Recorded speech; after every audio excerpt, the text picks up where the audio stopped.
I'm Susan Hopkins, and welcome to the Self-Reg Show. I am so excited to be here with Dr. Marie Edwards. Welcome, Marie. Thank you. It's exciting to be here. Coming today from Nova Scotia, but as we will soon hear, has been doing self-reg in all different parts of Canada and the world in different kind of ways. I'm super excited about this talk because for me, whenever I think about the theme of professional learning, which we're going to unpack in a whole bunch of different ways, I can't stop thinking about Marie, and it's because I've learned so much through you, Marie. And I wanted to, before I give you a chance to tell people a little bit about you, I wanted to share with everyone a story that I really connect to this term. We have this saying, self-raggers, which Sienna, my daughter, coined when she was like 8 years old. She just started calling the people I worked with self-raggers, and Stuart thought that was funny and had picked it up, and we've used it ever since. But you are actually the first self-ragger I ever knew. I didn't have that term at the time. And here's why. I once sent Stuart this funny video I found online, which we'll link here, of how movement happens. And it's this crazy hippie dancing on a hill, and he's like, it's at some kind of a music festival, and then there's a second crazy person, and it kind of talks you through that's how change happens. The first follower, to go and kind of be dancing with the crazy hippie on the hill, and it's kind of a bit of a joke, and I've shared it with others multiple times. But the truth is, I wasn't the first crazy person dancing on the hill with Stuart. I've just one, I'm definitely a big one on there, for sure. But there's many that have come before me, and you were actually the very first one that I knew about, and here's why. I was introduced to the name Stuart Shanker when I was in the Northwest Territories, like about 12 years ago now, I think. And he came, I came across him, and I've talked about how that was through my work in early childhood and kindergarten at the time. But he said to me, I met him, I got on a phone call, and it sort of started from there. And he said to me, you need to meet Marie Edwards. And at the time, you were in British Columbia, Mhm. and you were a principal at that time. And he said, you need to meet her. I was just there, and he'd just come from spending time with you, with your school board. And I Googled you, and I found this interview that you had done. Yeah, it's true. And you, like, that's what I do. I Google everybody. And I found this interview that you had done about things that you had done in your school. And so it was really, really interesting, because it's like, okay, there was Stuart. This was before Common Art and Learning was being published, but it was on the way, and lots of ideas. And you were the first person that I ever got to hear talk about what they were doing with self-reg. Do you remember that, or any I do remember that. I do remember that. Yes. Yeah. the first self-regger? So with that introduction, tell everyone a little bit, because you are a long way from BC now. Tell everybody Mhm. that's listening a little bit about who you are, and just a little bit to get to know you. Yeah. Well, hello, Marie Edwards. I am a mom. I have two daughters. They're adult daughters. I have two boys with my new partner Janet, and I live in Nova Scotia, but I've only lived here since about 2019. Before that, I was in Tasmania, Australia. Before that, I was in British Columbia. Before that, I was in South Australia. So I've been very fortunate to bounce across the world. I am a forever educator. I've spent my entire career in schools or working with educators in universities more recently. So being a teacher, I had a year as a counsellor. I have been a vice principal and a principal up in BC, and now I'm here as an assistant professor at Acadia University, trying to sort of harness all of that. And like you said, 12, 13 years ago, I was the first time I ever heard Stuart speak. And I can quite honestly say that it was one of those sliding door moments of my life where all of a sudden I heard what he was saying, and it had this profound impact on the way I saw the world from then on. And over those 13 years, I've done everything I can to attend any session or do any coursework to just continue feeding my self-reg unsatiable appetite for self-reg, uh, because it is such a powerful tool in both a professional and a personal way. Uh, and it's something I truly believe in. So it's great to be here to talk about it. I love that. And your background, it's a little bit of like mine, a bit of a hodgepodge or eclectic. It kind of the pieces begin all to fit together where you've got all these different experiences, and you bring them Yeah. to current day. So I'm sure there's people listening right now that are saying, oh, there's people that know a lot of self-reg, have learned and lots of Mhm. stuff with TMC. There's people that are new or just maybe read one of Stuart's books. I'm sure Mhm. they're wondering, what was that you talked about that moment or what it was that you remember about that first hearing, that first time you heard Stuart speak. Yeah. A little bit more about that. A couple of things. I can almost remember one of his slides. I was in on Vancouver Island in Victoria for a district superintendent's conference. I had just become a vice principal and was about to move into a principalship. Uh, and one of his slides was looking at how, stressors can end up resulting in all sorts of downstream consequences, things that we see in behavior in students. We can look back at that and go, hang on a minute, what's behind that? What are the stresses happening? Because a lot of these things may not happen if that stress wasn't there.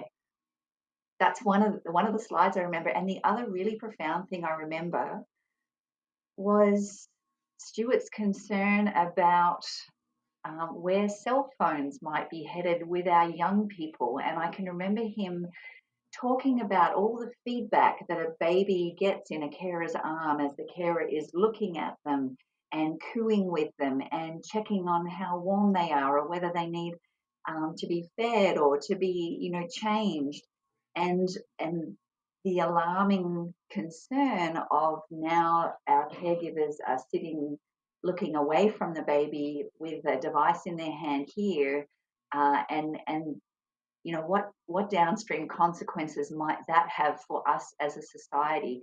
This was 13 years ago, and that was the first time I had ever thought about that.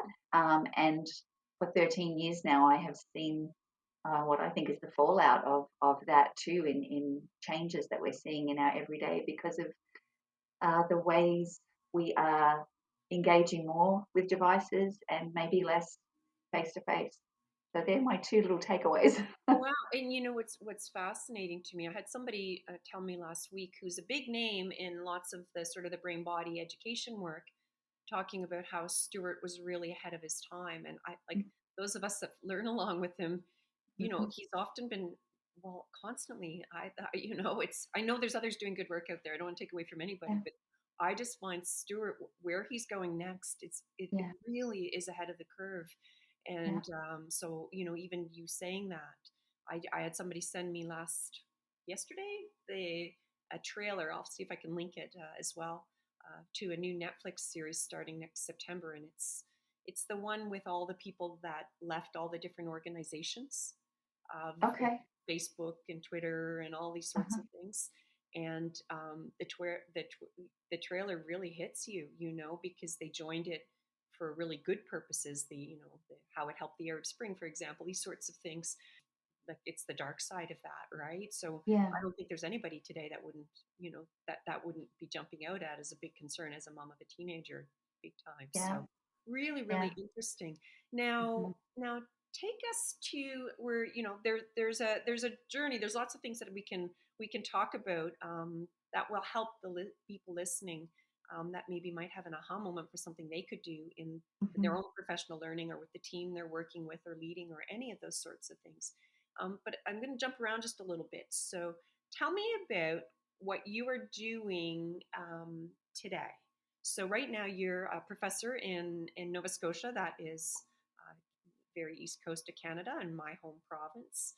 Yeah. So you're at a university and education faculty there, and Mhm. you're doing lots of work with pre-service teachers. And I know there's lots of areas you're working on, but Self-Reg is a core of you're really using the framework as a core of the work Yeah. that you're doing. Can you tell us a little bit about that and what you're Absolutely. finding, what you're Oh, noticing, what you're doing?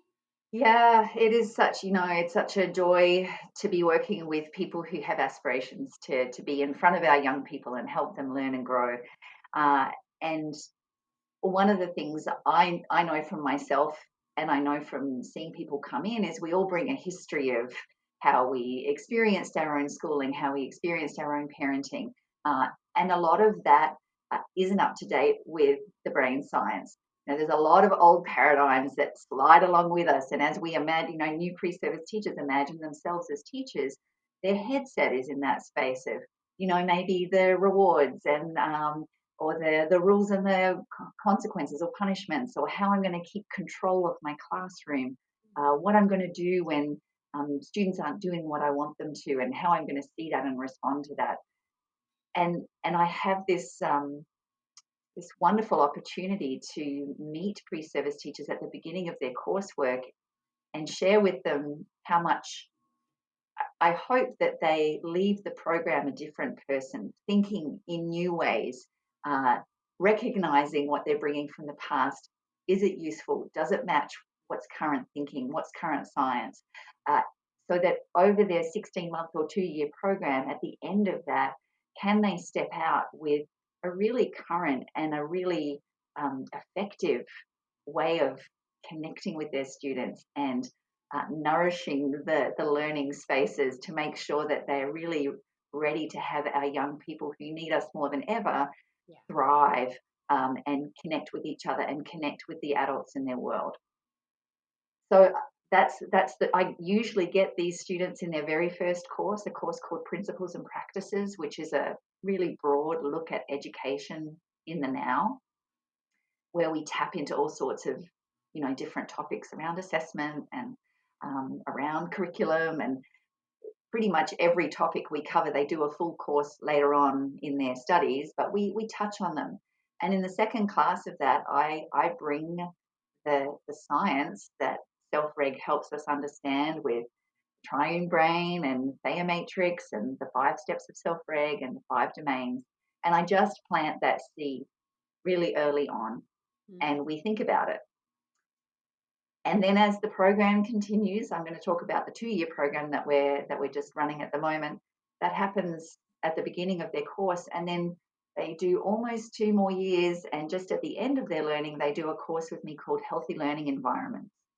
And in Healthy Learning Environments, we jump right back in, but we have all this experience they can draw from now. They've been on prac, they've done their equity and inclusion course, they've done all this coursework that has now led them to the final piece of their study before they head on their last prac.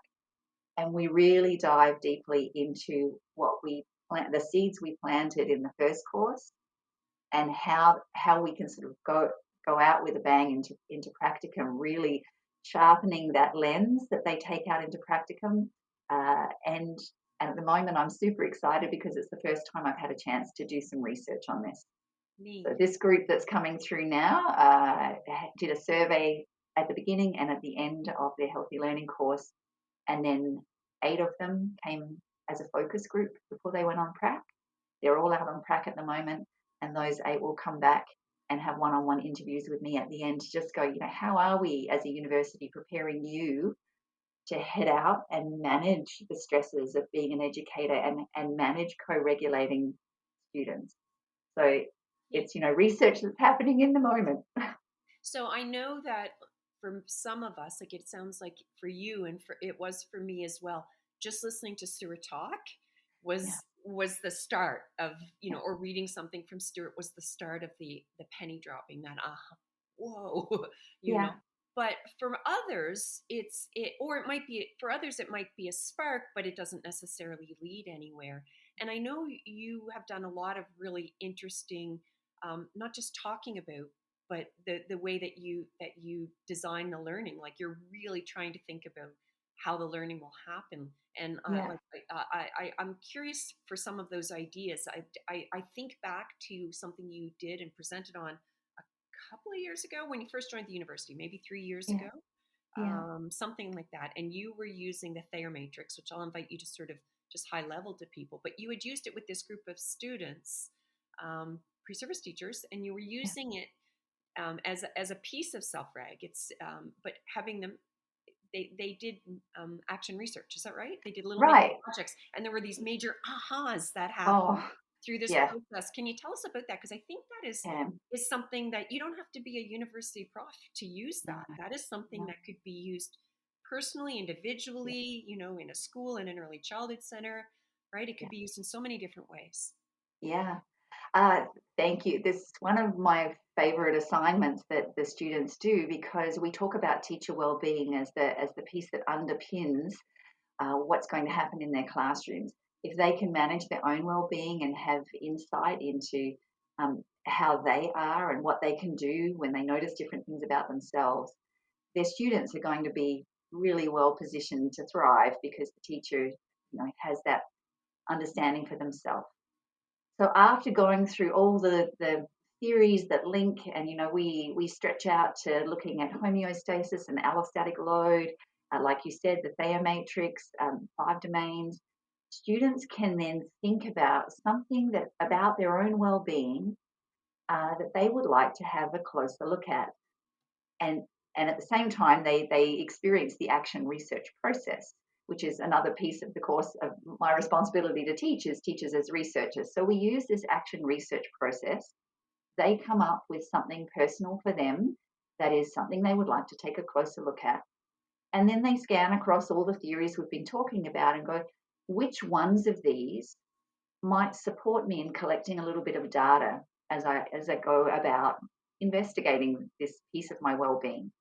So sometimes it's Thayer matrix. In fact, I would probably say there's a large group of people who will pick Thayer matrix as part of theirs.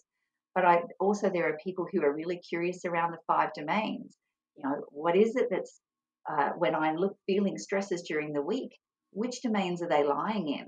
Are there, they collect data over the 2 weeks of data collection, and at the end of it, they go, "Isn't that interesting? It was, my biological and cognitive domain that really stood out." Or the way to relieve my energy and tension issues was, where did that fall? In which domain was my most powerful domain and helped me reduce my energy and tension? So, and it's always there's always someone who does something unique and different, and this year was no exception. One of the students picked allostatic load. This student, I often show samples, and then never one to go, well, I'm going with something someone else has done. I would like to do my own thinking around this.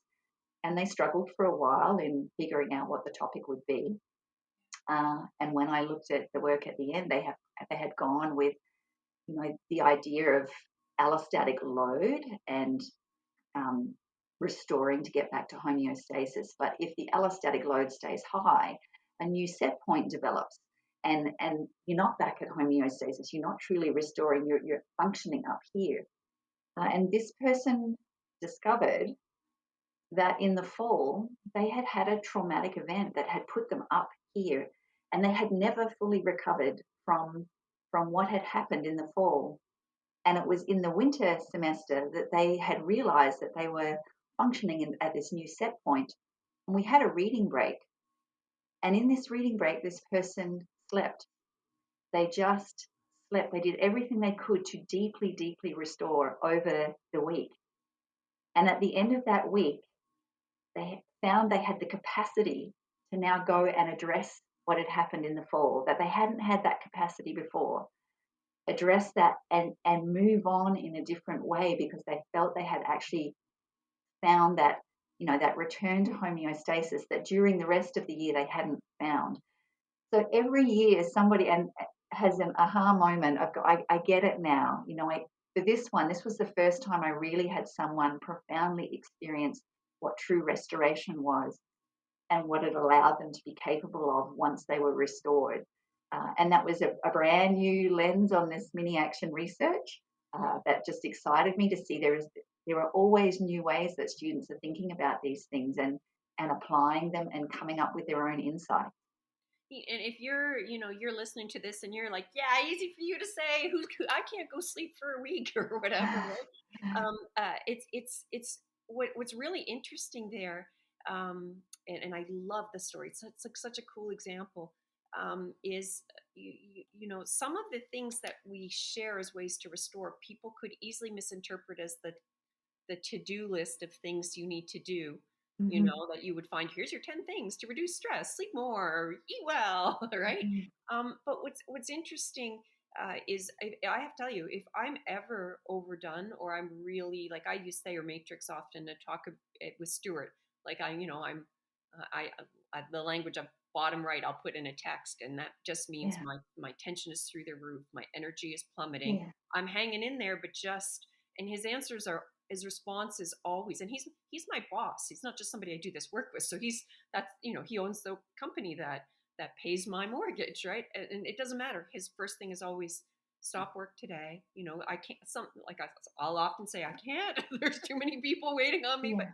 but it's still that messaging of sleep, right? Get like really, sleep is one of those things that when we can work on. If you're saying, well, I can't do that, don't lose the message in that. Okay, recognizing that the magic that happened was in the aha moment. Oh, this Yeah. is a brain body shift thing happening. I'm Yeah. actually in a different state. I'm revving. My new Yeah. normal is a little different, and that brings compassion, not judgment and a list of shoulds. I should go for the run. I should do this. I should do that. It's saying, okay, your body hasn't recovered. Like it really hasn't.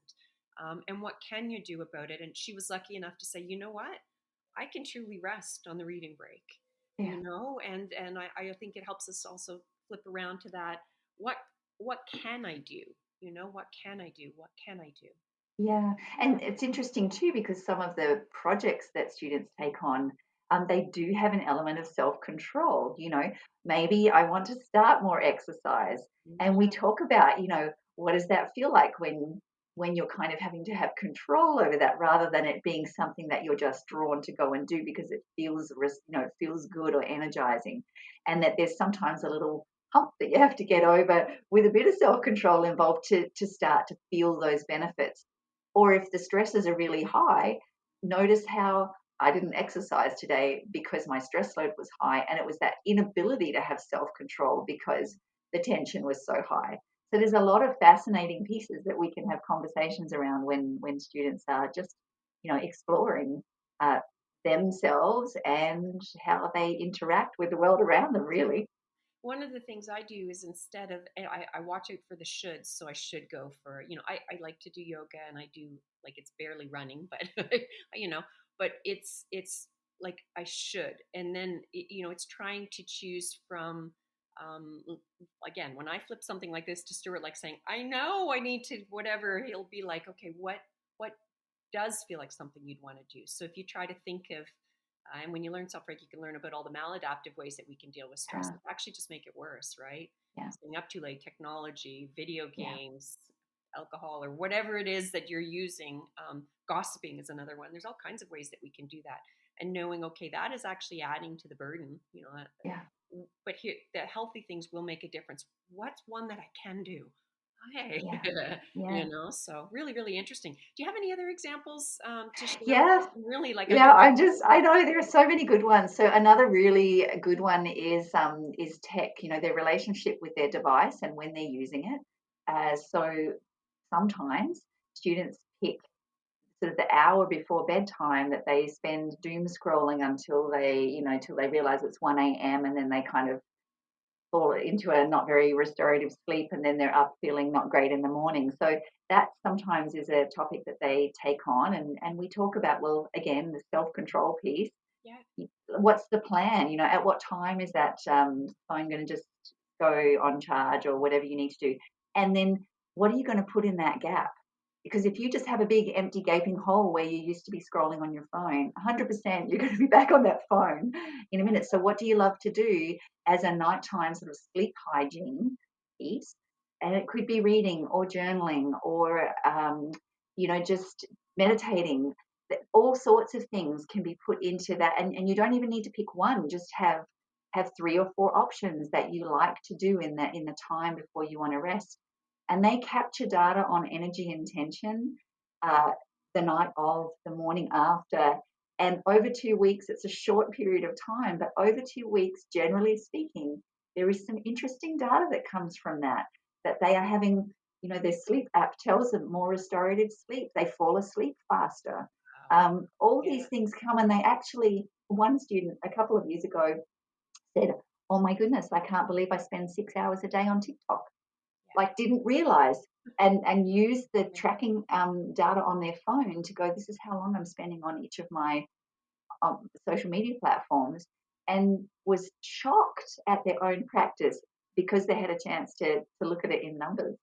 So, if someone out there wanted to do this themselves, like, Yeah. are you talking about phone data? But they can be looking at anything, you know, You can look at relationship of when I'm eating, like anything. There's really anything. You anything. know, like, I'm in a crappy mood with my family Yeah. or whatever, you know. Yeah. And so, how are they tracking it? Or is it like tick Yeah. sheets or like? That well, and they make up their own instrument to Right. track. So, and that's another thing that they do ahead of their 2 weeks of data collection. Because the last thing you want to do is to be creating the sheet that you're collecting data on the morning that you're trying to do it. So whatever they've decided. So it might be a Thea matrix. They might have 3 Thea matrices for each day. One just when they get up, one at lunchtime, and one at 6:30 p.m. And then when they get to that, they just drop a little point. Where am I on my Thea matrix in the energy intention quadrants? Morning, midday, and afternoon. Oh, isn't it interesting? Most evenings I'm ending up in the bottom right. You Wow. know, what might I be able to do? What am I noticing across the 5 domains as happening during the day? And what might I be able to do across the 5 domains to help me restore and put some practices in place and test them out? How did that work if I put in a half an hour walk every afternoon when I really felt my energy low and my tension high? Did it help me bounce back to something better before bed and get me into that low energy, low tension that I need to be to have really great sleep? So they played around with that. And the process is really simple. You pick something you want to have a look at. If you know any of the self-reg theory pieces, Thea Matrix is a great place to start. How might I collect data on that for 2 weeks? Create a little data collection sheet. Spend your time over 2 weeks collecting that data. And at the end of the 2 weeks, sit back and have a look and go, what am I noticing as trends or patterns or interesting or uh, any of those pieces? And then the students just write a little action plan moving forward as a student in this program or as a teacher in the future who's going to have a lot of stresses. What can I learn from this little bit of data that's going to set me up well for my own well-being? Love it. And there are always a couple of people who go, well, that wasn't really long enough, or my project didn't really work, or and that's fine. They don't all work, and I tell them that you don't lose points here for this one because it's an investigation. You're learning how to engage with the theory, apply what you're learning here to get insight into you and your own well-being and what is a growth promoting way for you to manage your energy intention rather than a maladaptive way. I love it, and I have to take this opportunity just to ask like a research question. But it is, it's interesting. Your students that say that, well, it didn't work, right? And we can become like we don't need to be afraid. There's nothing that doesn't prove it anything necessarily. Even Yeah, if actually research, that's okay. yeah, There's a million different reasons, and yeah. that we can become actually curious about that. I'm just curious how you respond to anyone, who says, "Well, this isn't really research." Just I have to ask this because I think it's relevant to learning self-reg and really beginning. Like I hate car metaphors, but it is kind of I'm using one because it's easy right now. But learning to drive your car a little bit and how it works and Yeah. becoming, but it's also relevant to to big debates over what is real research. Is it a randomized control trial? And it's Oh, is it if it's not quantitative? And like, how do you yeah. respond to those sorts of questions? It's a great question, Susan, because it makes me laugh. I have, some of my students come from a math science background. They're learning they're in the program for secondary educators. They've come from an undergrad degree, very much stats based. Uh, they are like, well, how can we control for variables? And Yeah, I said, well, this is a great opportunity to think about what research looks like in education. Education is a messy, messy space. You cannot guarantee yeah, you cannot eliminate variables when you're in your classroom. Your students are coming in every day. You can't eliminate the variables that they've experienced coming in. Can't eliminate what the temperature is going to be in the room or the technology that's not going to work that creates that different space. We have to learn to kind of be curious in the muck. you know, Here it is. What can we capture? And and often as the process goes, some of them say, I don't think I'm capturing enough. Maybe I'm doing Thea matrix by itself. Am I really learning? Maybe I need to jot down across the 5 domains what are the standouts here is to put me in this energy intention space, uh, and start, okay, well, I need to add this piece of data because at the end I'm going to be able to look through that and go, what are the themes and trends that I see? And they are useful. Yeah. Generally speaking, you can learn from even a quote, I'm doing air quotes with my hands here, but a failed research. Like if someone says, I don't think my research worked, we always find things in there that you can glean from and go, well, isn't that interesting? That might be worth investigating further in the future. Yeah, I love it. And it's like anybody yelling, I use a watch for anybody yelling about, well, just because, the data said you get a better sleep score. Yeah, yeah, yeah. Yeah, yeah, And I don't want to take away from that. There are definitely certain fields the better it's perfected, the better, yeah, the more we learn. But you can notice patterns. And I like thinking of this kind of data as like it's a conversation starter. It gives me yeah, something to reflect on and yeah. interact with and notice. I have this memory of when I worked in the Northwest Territories of meeting with the Statistics Bureau people, so from the territories but connected to the Canadian, and I was leading an instrument called the Early Development Instrument that was implemented. It's all across Canada now, 4 and 5 year olds. It's a population measure, and they had planned, to link that to graduation rates. They had all these they really liked their dad, and I had a lot of respect. They did a lot of really good work. I was worried about the implications of that, of course, working in a place with many Indigenous populations.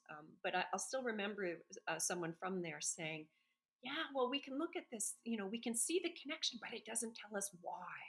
And I'm Mhm. like, that's actually where qualitative and comes in. Like Yeah, there's I love a really good research methods course that really helps you realize you don't choose the method. Your yeah. question chooses what you're trying to figure out. So there's Yes, a place for it, and there's a place for this, and I also think we have to honor when people themselves decide something's valuable for them. That's yeah. enough, right? Yeah. Enough. Well, and on that too, at the end of this, we always do you know, a sharing session where, let's say I have 24 people in the class. I divide it into three and I have 8 presenters. So people can hop around and go and listen to, what did Susan do? What did Marie do? And they go in here. And at the end of those, when people have seen the scope of Yeah. all the different things that students have done and been curious about, they often come away with, oh, I really want to think about my water intake. You've Yeah. done a project all about making sure I drink enough water, or including breakfast. Look at the energy intention difference when someone who doesn't normally have breakfast had breakfast. Um, you know, I'm going to pre-prepare my we had recipe sharing last time because someone had been uh, on Sundays making all their breakfasts and putting them in the freezer and just taking them out, heating them up, and away they went, just to make sure they had a good meal in the morning. So students also learn so much from each other, and I come away inspired. Like, okay, there are Neat. so many good things I can take away too to think about my own well-being. I'm Neat. just going to one more thing on the Thea matrix before maybe you want to head in a different direction. But last year, I don't know, 2023, we had fires here in Nova Scotia, and that was just as our first group of pre-service teachers were starting their 16-month program.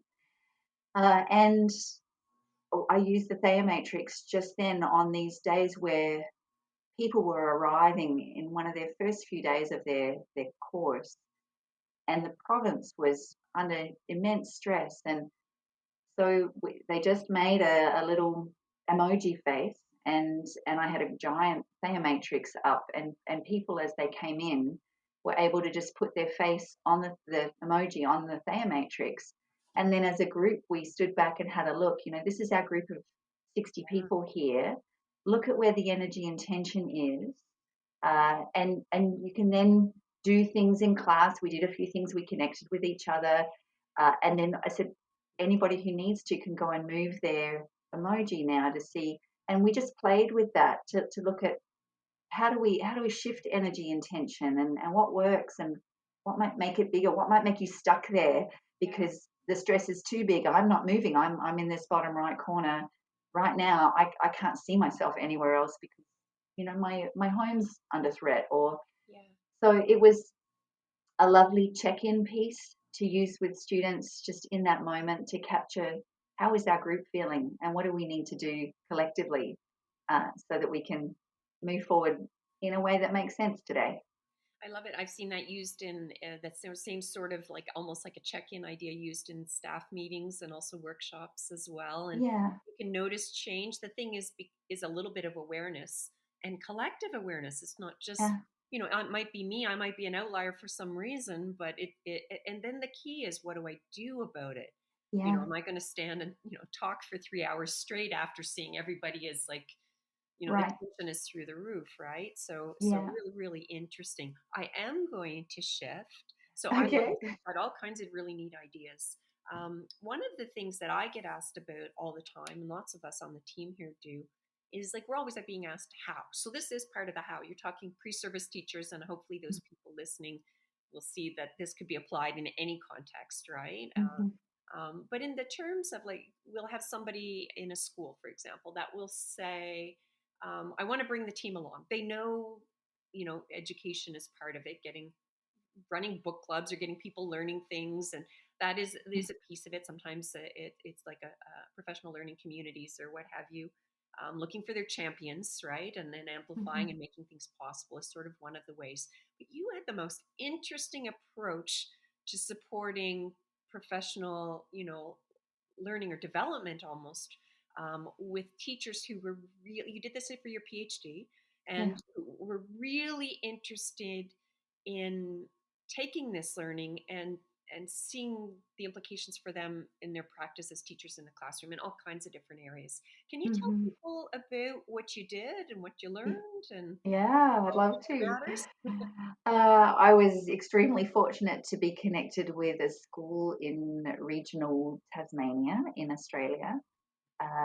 They were already part of a broader research project that was going on, and I was brought along on board as a PhD student um, to do research that fit under their big umbrella, which was really around improving outcomes for students, their well-being and academic outcomes.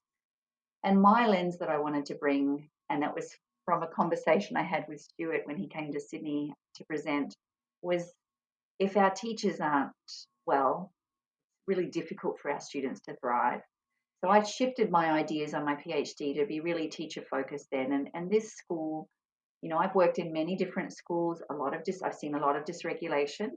This school had by far the most dysregulated behaviour I'd seen across its community. It's the children who attended. It was a K-6 school. Families were under a terrific amount of stress, and of course the teachers were burnt out, highly stressed. Um, it was a real battlefield. It had that feeling of intensity. Every time I came in, there was this intensity. So I spoke to the teachers and kind of said, how can I help? What are you interested in? And they were really interested in understanding more about stress. We originally were using that lens of let's help our students. Then we shifted it to go, no, let's help our teachers. And their eyes lit up. They were like, nobody ever does anything about our well-being. This was back in 2018, before the pandemic. And I think the pandemic really skyrocketed the stress piece for educators, you know, more than we could have imagined. So this was just before that, and the stresses were high. So I asked them, "What do you want to know about?" And they talked about they wanted to know the science of stress. So I developed a professional learning based on Self-Reg that shared some of the science. And then I asked if there were any educators who would like me to come into their classroom and video them in their practice and follow that up with a learning conversation around the professional learning we'd done about the science and what we were seeing in the classroom. Only positive examples. It wasn't a critique in any way. It was just, look at what's going on here. This is how we can tie that back to the professional learning we did on the science of stress. I thought out of the 30 people at this school that everybody would want to be videoed. oh, And I I was instantly thought I that was most very people. wrong. I had three semi-reluctant people. One was the drama teacher, and two others who actually said, if it was anyone else, I don't think so. But because we know you, I'd spent a year leading up to this research in and out of the school, in and out of everyone's classrooms, just getting to know people. So there was a relationship built and a trust built. So I had my 3 people who said, yes, come and video. So I videoed them and had a learning conversation with them about the science of stress and what I was noticing in their classroom. And then at the end of that little section of the research, we gathered as a whole group again and we just did a summary of what the learning was like. And then the videoed people got a chance, they really wanted to share what their experience was like. And I asked everybody again, so where to now? We've done the science, what would you like to learn about next? And they suggested strategies. We want to know about strategies. I know, Susan, you've heard that. That says, Oh yeah. tell me how.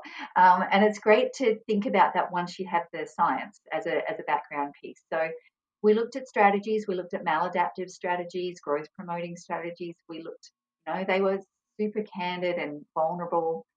Some of them saying, a bottle of wine at the end of a teaching day is a great way for me to reduce my stresses. But we talked about, over time, negative consequences of that. What are some growth promoting ways we can do? So teachers were starting to think about and shift their understanding on strategies. And again, I asked after that professional learning, I asked who wants to be videoed, and 7 people put their hand up. I'm getting excited now. And so now we had this group that was keen to have me video them. And then our conversation was all around strategies. Notice what you were doing in class to keep your stresses low or to help co-regulate that student to reduce your and their stresses. So all our conversations happened around that professional learning topic. We finished up again as a whole group. The videoed people shared again very enthusiastically. And I asked, where to next? Where would you like the final round of professional learning to go? And the staff said, we want to see this in application. We want to see how to apply this understanding of stress and the brain body response in action. And the original group of people being videoed who had said at the beginning, we don't want anyone looking at our video apart from you and me being the researcher and them, they started saying, we love the video process and we're really happy to open the door to have other people watch our videos, because some of the people just said, I never want to be videoed. Yeah. That's not my thing. But to have the door opened by their colleagues say, well, you can come and watch my video and together we can have a look at application of this. So the school, it just grew. And at the end, I had just over 10, I say 10 plus people. The plus was someone who said, maybe I'll be videoed one day. But the willingness to open their practice, to be critical, friends for each other. We had people who didn't want to be videoed pick up really interesting pieces out of the videos of their colleagues that their colleagues themselves hadn't picked up. So there was a real community of practice developing over that year of research, which was it was a professional learning, a video and a learning conversation, and sort of a wrap up, 3 cycles of that based on what teachers felt they needed to know next. Neat. And I've got a few things that I've heard you say. I heard you say you spent a year there building relationships, and Yeah. I know some people that were listening and they heard you went in and video, that can be like, yeah, never, But I also heard, of course there'd be informed consent and all of those sorts of things, but it Yeah. was, I heard you talking about having it really be directed by what you were going to do next did not come from you. I heard you say, I also heard you say that none of the content was ever meant to be shared with anyone except for you and the educator. It was really not about the video, it was about the conversation, right? Yeah. Yeah. And it was a tool and had to be done in safety, and there's no judgment or any of those sorts of things. Yeah. So those are all really interesting. And then you can see how it evolved, and people felt safer. I hear the 5 look fors of Self-Reg. I hear, the of a haven, that safe, it really had to be safe emotionally. Yeah. There's all kinds of levels of why that wouldn't have felt safe. And you also want to make sure we're not judging the people that say no. They have every right to that, Oh, right? The right. rooted, Yeah. the time element and the balance to having them really direct it, Yeah. really talks about trusted, Yeah. you're trusted with this. capable. Like, I heard that one too, because you're saying that we have something we can learn. Not only is there something to learn from you, but learning with you. And I recall you once telling me you didn't do most of the talking. The Yeah. learning that was really, so. There's all kinds of really neat things that are embedded in there. Marie, if you wanted to tell someone, hey, okay, you don't have to do this as part of a research. You're just trying to figure out how to improve your practice. You're two teachers Mm. and you have a trusting relationship, and maybe you've spent time in each other's classroom, and you want to kind of play with this sort of this tool of being videoed and then having a professional conversation afterwards, just to Yeah. make some ahas. Like, how would you talk about that to people who are not researchers, thinking about how this might be useful or welcome? Yeah. Again, it's we never do this to anybody. It's an No, invitation, right? absolutely. And there's you would have to be checking in your own education spaces around permission to video and where that video gets stored and who gets access to it and when it gets deleted. Is it taken? You have the conversation and then the video gets deleted. There's all sorts of things to protect, the students in the classroom and any adults or educators in the classroom as well. So you do need to Yeah, keep yeah, all of that in mind. That being said, you could almost do this as a self-reflective piece on your own. yeah.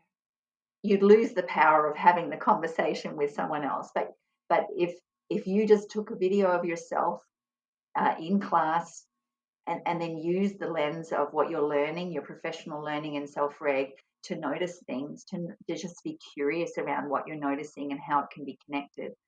That could be one way of doing it.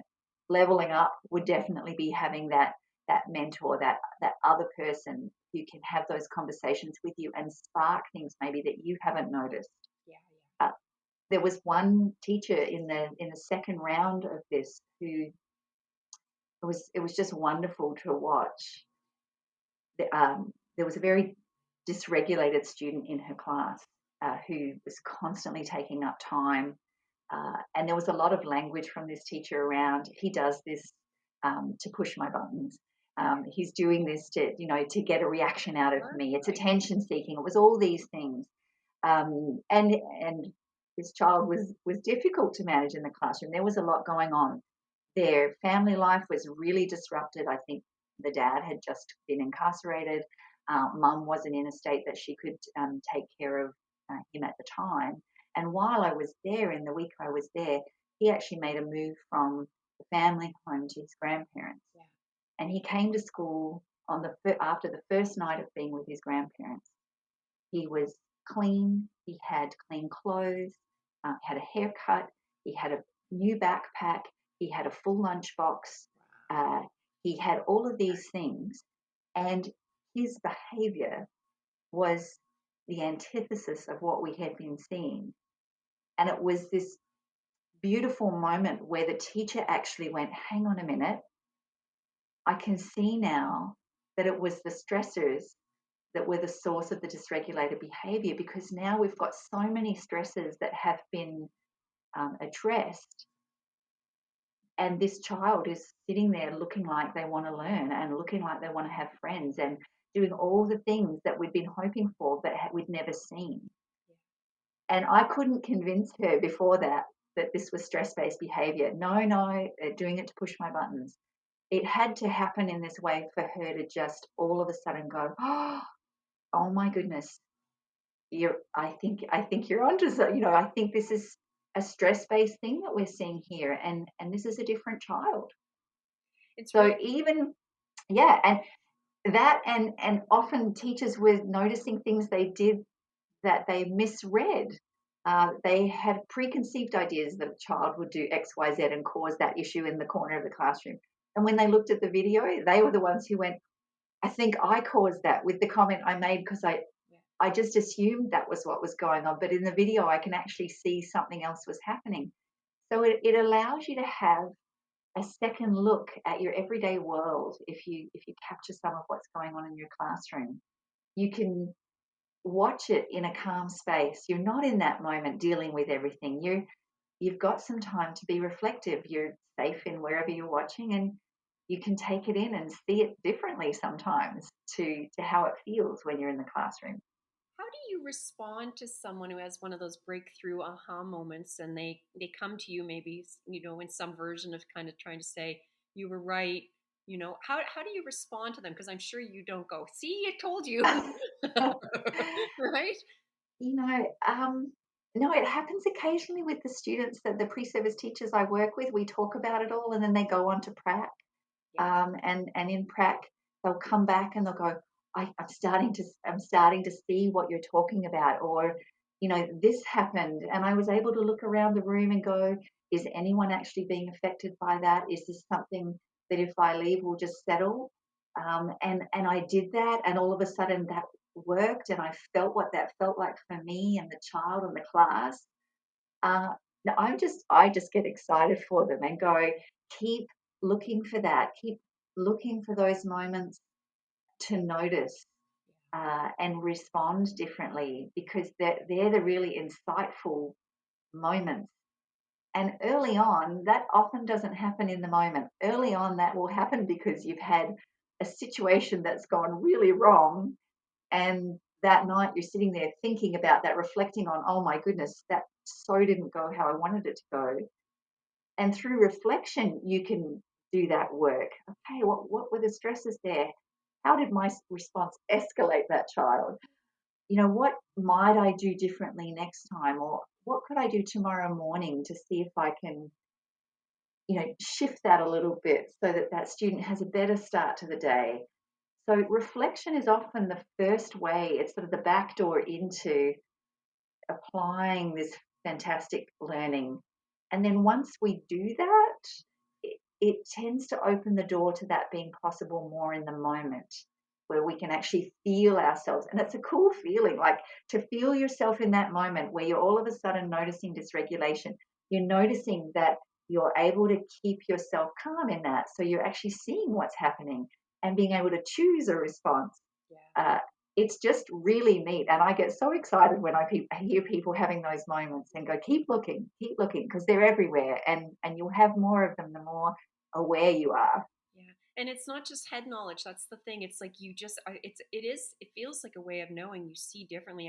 I've just been learning, like, over, which you have as well, because you've been participating in some of the things I have with Stuart about the primitive emotion circuit, the rage circuit. So, and Mhm. I now notice when I've had an experience of someone in a rage. This is a parenting story. I'll leave Yeah, it at that. But it was interesting because I it didn't it didn't draw me in at all. It yeah, I was so able to just, I wasn't trying to stay calm. I wasn't, like you might say, triggered. I'm not sure that's the right language, by just by there was this deeper understanding, and then I anchor that in. I'm like, whoa, because my reaction didn't get drawn in. Even me trying so hard to be whatever self-reg parent, I didn't get drawn in at all, and it just very, very yeah, quickly. So it's really interesting when we, like, I talk about this embodied understanding, which some people find as woo woo sort of idea, but you see different, you ask different questions, you notice yeah, different things, and you feel different. You really do. yeah, Yeah. So yes, we just have a couple of minutes left, and I always like to sort yeah, of end by asking how you use, what are some ways that self-reg, that you use it personally, in your own well-being. But I just want to make sure I haven't missed anything that you really wanted to make sure you got a chance to talk about or share or pass on to the yeah. folks following along here. Well, I mean, if you're following along in fairly real time and you're ahead of SRSS 2024, which some of you might be when you listen to this, I'm really excited to be coming there to join the self-reg conversation and to share some of the research that's happening right now with these pre-service teachers. So that's an exciting time, because a lot of self-reg minds will come together and have different lenses on things, and we learn so much. So that's one thing I would want to make sure listeners are aware of, that this incredible opportunity is in July at Trent. And I'd love to see people there and have further conversations on what we've been talking about today. As for things that we've missed, there's been so much across the time. When I first met Stuart and he came to the school that I was the principal at, he really helped shift all of our lenses there. around looking at behaviour differently. And I was so fortunate to work with an incredible group of educators. It was a very small school, and we were able to really harness our curiosity in this space and play around with applying what we were learning in our classrooms, and have conversations with each other, to the point that other schools were coming to visit us for some Mm-hmm. professional learning days to come and explore our classrooms and see and hear what we were doing. And we had a local um, pediatrician who was constantly sending new enrollments our way, because he could see that, you know, some of his clients with big needs were needing a place to land that was understanding, you know, the brain and body and stress. So the educators at that school were really just so marvelous to work with, because they were able to start bringing that head knowledge into, you know, heart and hand knowledge. So What sort of things would someone who came to see it have seen? Like, what would they have? They came to your school and they saw what? yeah, so, and you know, it's nothing was sort of earth shattering. We had I spent a lot of time as the principal sewing curtains to cover up clutter in classrooms. So we had classrooms that were a bit cleaner and tidier. We put shades in a lot of the rooms that were getting a lot of sunlight glare into the space. Our kindergarten grade one teacher had sort of regulation stations that after recess students could come in and pick where they needed to go to do whatever it was they needed to do before they were required to come and sit down on the floor and listen to the story after recess. Or come if they were moving from the classroom to the library, we had a ramp that had a variegated map on it, and students would roll up the ramp, you know, on their way to the library, as but knowing that this wasn't playtime. This was, we're doing everything we can to get our body ready, Yeah. because when we go to the library, this is our task. We need to be ready to have the right energy there. I was using the six the arousal scale Your mouth is scale, yeah. at that time when I was at that school. And even the class that I was teaching, grade 4-5 class, they would come in from recess and I would say, set your dial. And they might show me a 3, which is hypo aroused, or a 4, Yeah. which was calmly focused and alert, or a 5, I'm hyper. And we built toolkits so that I just gave the students 60 seconds, and the ones that needed to upregulate Yeah. picked from the things that they knew would help them upregulate, because we were all trying to be in that calmly focused and alert state once the learning needed to begin. Yeah. So lots of those kind of things. The students invited their parents in to teach them what they were learning about the brain. They've made their amygdala bottles, Yeah. just all sorts of lovely things that were just keeping our community moving along the learning line and the application line of what we were learning. And to really begin thinking about the state as that intervening variable, in a way of, Yeah, that's that really neat. And one of the things I think I remember, did you have some like pull-up bars or something like that? yeah. I had a student who previously was sent from class because of dysregulation in the classroom, but we realised that it was really difficult for him to stay in a sort of a stationary at my desk doing my workplace, and he needed movement. So we just shifted that around and said if he needed to come out of class, he could come down and see me. I was the principal at the time, and he had a clipboard in my office with he had picked, he wanted to do chin ups and see if he could beat his chin up record. And the idea was that by doing that, he was getting whatever energy, excess energy out, that he could then afterwards go back and be settled in class. So he would come out of class, just tell the teacher I'm heading down to visit Mrs. Edwards, and he would pick up his clipboard. And if I was there, I'd sort of head to the gym. There was a chin up bar in the gym, and even if a class was in the gym, he would just go around the corner and he would do his chin ups and he'd record them on his clipboard. Come and let me know if he'd broken a record or not yet. And he'd store the clipboard again and then walk back down to class. And I would chat with him before he left, what is it going to look like when you go in? What are you hoping to do? And it just shifted that whole piece for him. He wasn't being sent out. He wasn't being the bad kid. You didn't, get that reputation. It was, no, I'm needing something right now. I'm asking for it.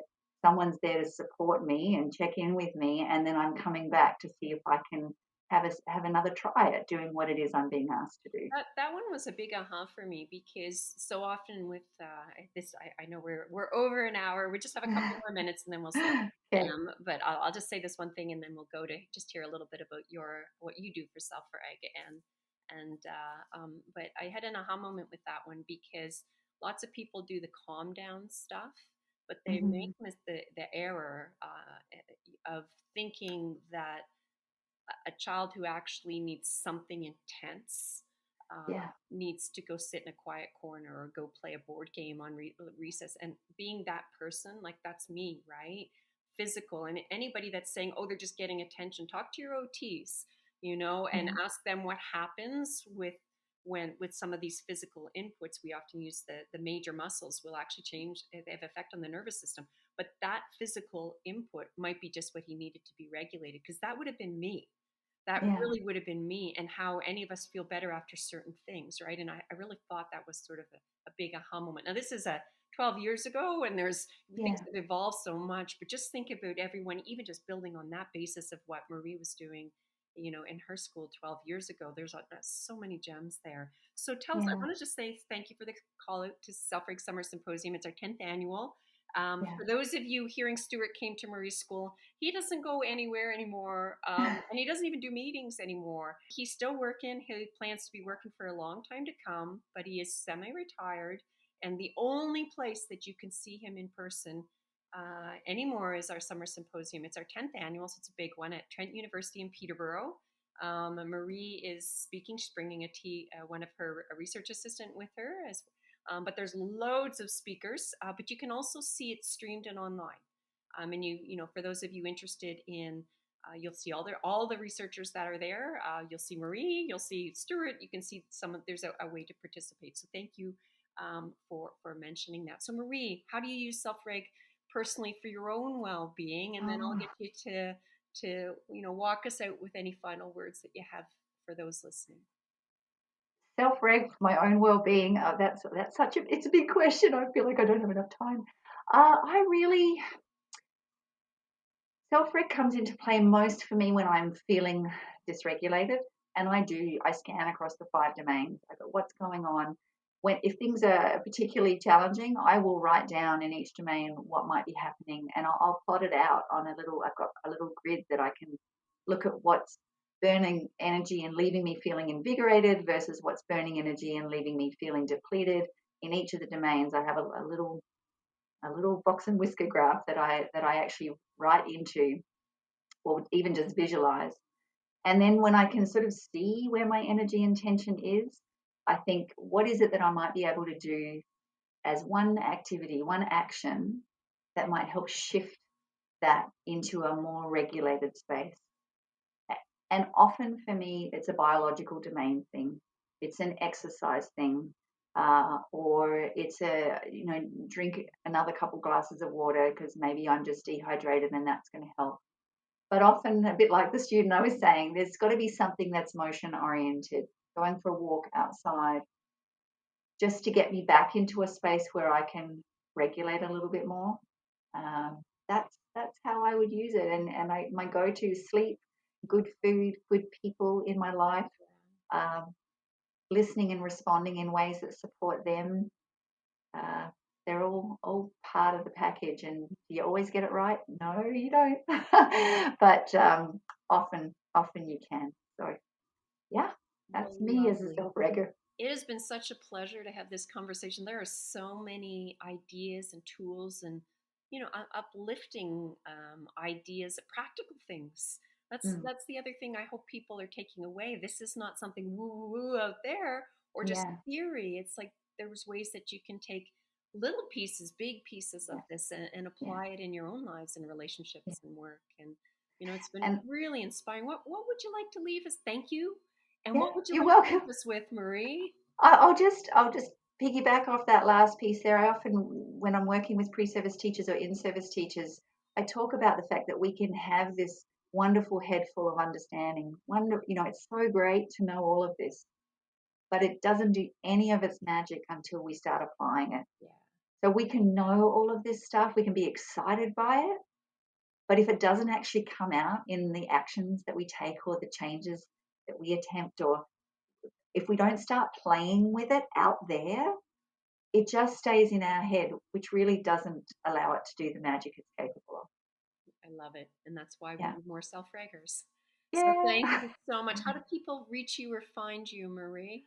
Well, I could be Marie at selfreg.ca. Yeah, That would be a self-reg way to find me. yeah, yeah. I'm also at Acadia University, and that would be marie.edwards at acadiau.ca. Thank you very much. Take care. Bye, Okay, everyone. you're welcome.